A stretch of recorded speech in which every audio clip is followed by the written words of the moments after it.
You know that feeling when your mind just will not stop replaying every decision and every possible outcome, and you start doubting yourself more and more? But what if rebuilding trust with yourself didn't require silencing those thoughts completely? Today, we are going to talk about one quiet but powerful shift, learning to trust yourself again even when your mind is spinning. This matters right now because when you keep overthinking, it slowly wears down your confidence in the small choices you face every day.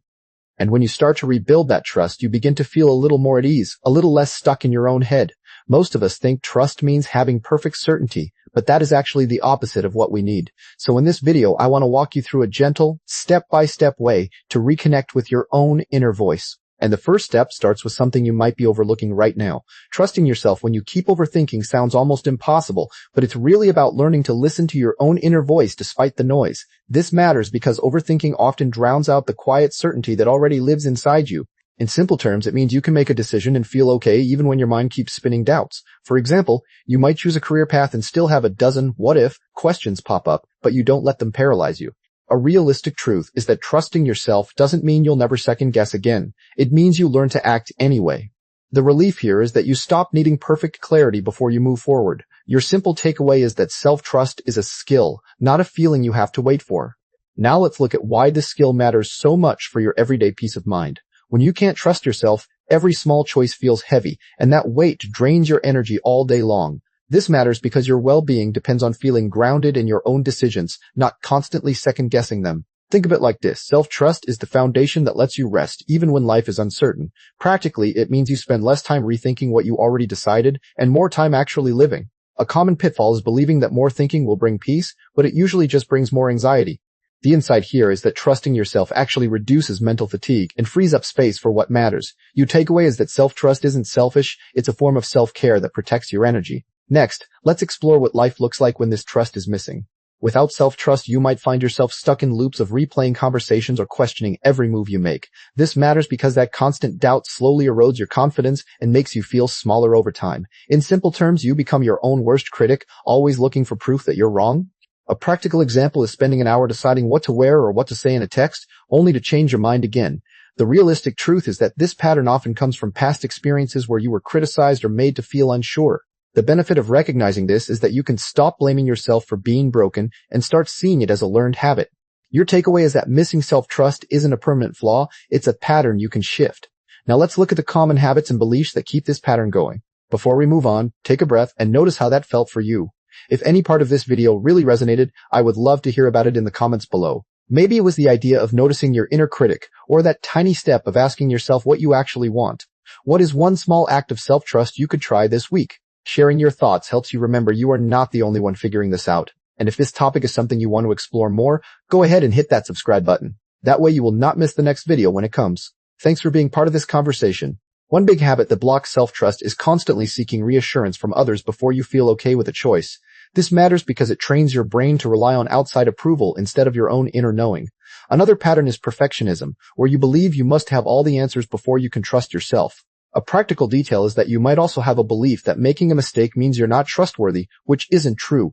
The realistic truth is that these habits feel safe in the moment, but actually keep you stuck in overthinking. The insight here is that your brain is just trying to protect you from failure, but it's overdoing it. Your takeaway is that noticing these patterns is the first step to loosening their grip. Next, let's talk about the first mindset shift that can help you start trusting yourself more. The first mindset shift is to stop treating your thoughts as facts and start seeing them as just one version of the story. This matters because overthinking feels so real that you forget your mind is often just guessing, not predicting. In simple terms, you need to separate what you think from what you actually know to be true. A practical way to do this is to ask yourself, is this thought helpful or just loud? The realistic truth is that this shift takes practice because your brain is used to believing every doubt it produces. The benefit is that you gain a little space between you and your overthinking, which makes room for trust. Your takeaway is that you don't have to stop the thoughts, you just have to stop letting them drive. Now let's move into the first practical step you can take to begin changing this. The first practical step is to make one small decision each day and stick with it no matter how your mind second guesses. This matters because action builds trust faster than thinking ever will. In simple terms, you prove to yourself that you can handle the outcome, even if it's not perfect.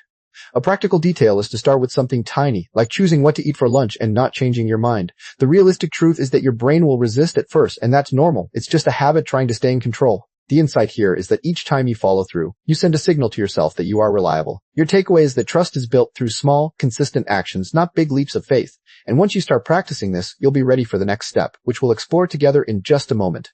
So what does trusting yourself actually look like when you're just going about your day? It's not about suddenly feeling 100% sure of every decision you make. Instead, it's the quiet moment when you notice a thought like, I don't know if this is right, and you keep moving anyway. You might be choosing what to say in a conversation, and instead of second-guessing every word, you let the first honest thing come out. The overthinking voice is still there in the background, but you stop treating it like the final authority. You start to realize that action doesn't require certainty. It just requires a small step forward. In practice, this feels less like a dramatic breakthrough and more like a gentle permission to be imperfect. Let's look at one simple daily practice that can help you build this habit without adding more pressure. One of the most effective practices is something I call the 3-second rule for small decisions. When you face a low-stakes choice, like which email to reply to first or what to wear, you give yourself 3 seconds to decide. After those 3 seconds, you commit and move on without revisiting the choice. This trains your brain to trust your initial instinct instead of looping through endless pros and cons. The key is to start with decisions that truly don't matter much, so the stakes feel low and the practice feels safe. Over time, your mind learns that making a quick choice and living with it is usually fine. You're not trying to silence the overthinking, you're just giving it less room to run. But there's a common mistake people make when they try this, and it's worth talking about next. If you enjoyed this practical look at overthinking and self-trust, there's a place where these ideas live all year round. Over at www.happylifetribe.com, you will find simple articles, prompts, and encouragement for building a calmer, more intentional life. It is not about big transformations, just small, real steps that feel doable. You can explore topics like quieting the noise inside, making decisions with less stress, and learning to trust your gut again. The site is designed to be a gentle companion, not a list of rules. Whether you need a quick reminder or a deeper read, it is there for you. Visiting the community can help you feel supported in your everyday moments. Stop by whenever you need a little extra grounding. The biggest mistake is trying to apply this practice to big, life-changing decisions right away. If you're choosing a career path or a major relationship move, 3 seconds is not enough, and forcing it will backfire.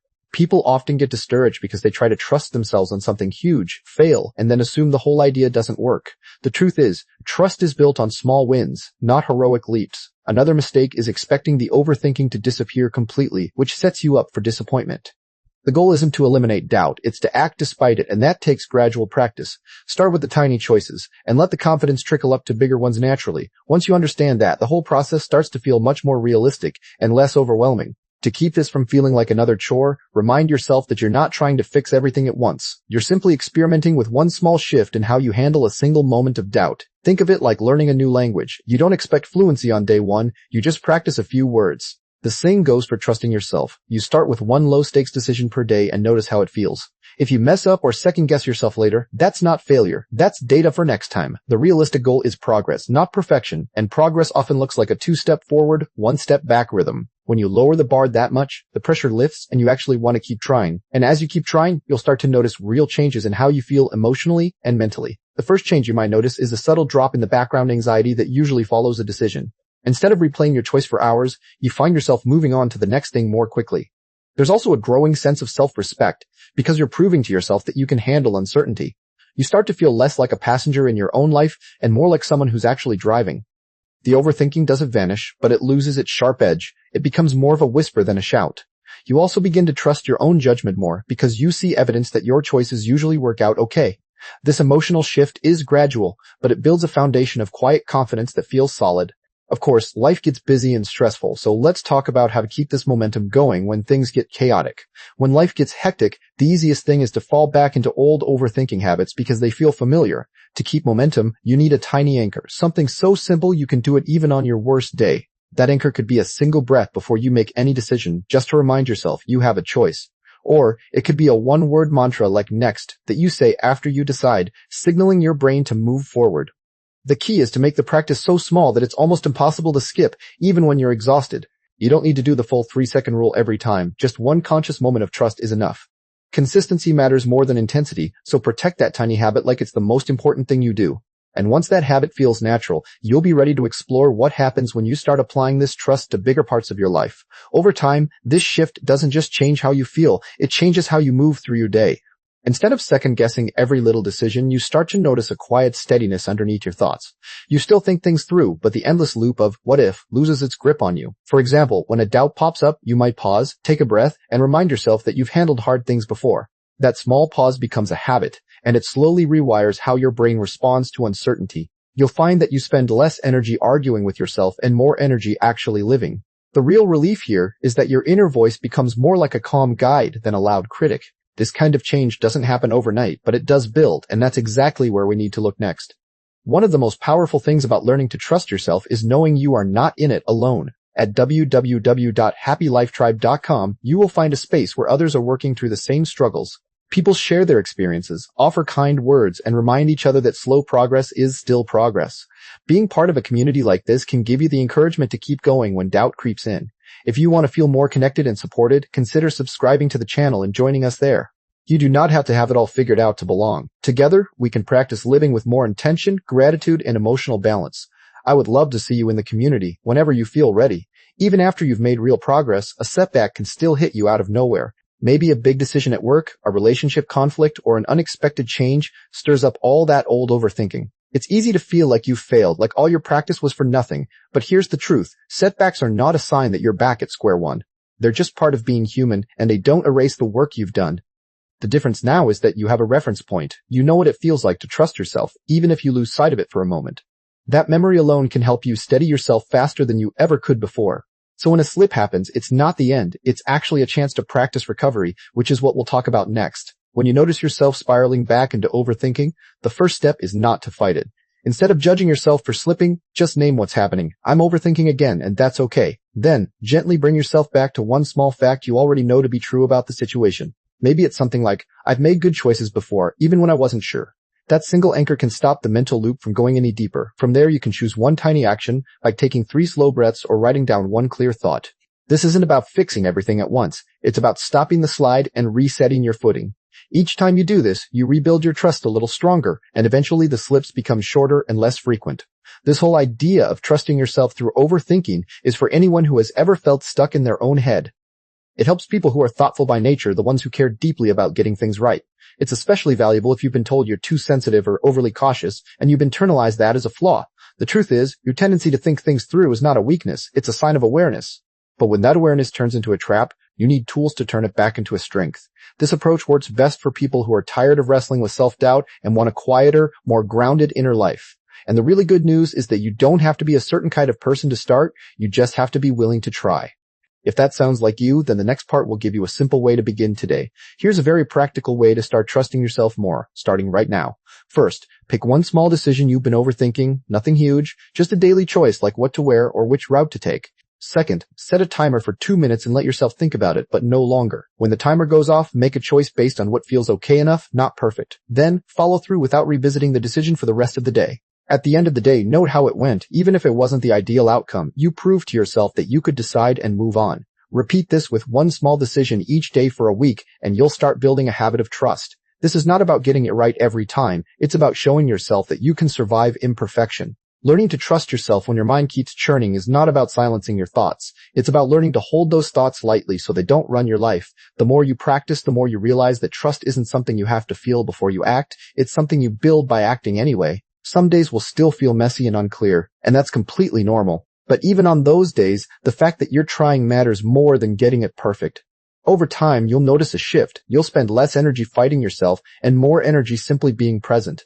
That presence is the real reward because it lets you experience life as it is, not as your worries paint it. So keep going, keep practicing, and remember, your ability to trust yourself is already inside you. It just needs a little room to grow. As we wrap up here, I hope you feel a little more permission to slow down and listen to your own inner voice.